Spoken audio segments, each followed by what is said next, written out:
yo hice el curso de agricultura, de la introducción que diste de agricultura regenerativa, que ya soy un alumno antiguo, por así decirlo, y la verdad que estoy empezando a implantar muchas de las cosas que dijiste en mi explotación, en mi campos, ¿vale? Yo no tengo olivos ni tengo viñas, solamente me dedico al cultivo de cereal y luego al cultivo de regadío, en este caso sembramos patatas, ¿vale?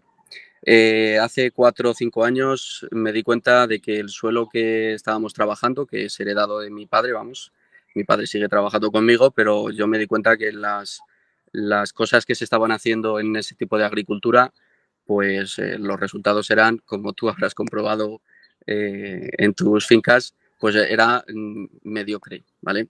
Entonces dejé de labrar.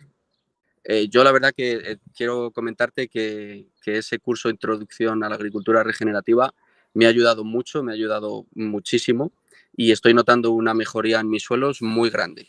Simplemente de hace 4 años que empecé a dejar de labrar y luego aplicando las técnicas que pusiste en el curso de introducción. Todo lo que has explicado en el curso de introducción y todo lo que ya he realizado, y aparte de que soy autodidacta y me gusta leer y me he comprado tus 2 libros y me los he leído 3 o 4 veces y la verdad que es que todo eso lo estoy aplicando e incluso hemos tenido gente en mi empresa que han venido de muchos sitios de España a ver cómo trabajamos las fincas y se han quedado flipados. Dice, ¿pero tú dónde has sacado toda esta información? Digo, pues autodidacta y haciendo cursos y entre ellos vosotros, que sois los que me habéis dado muchísima más información.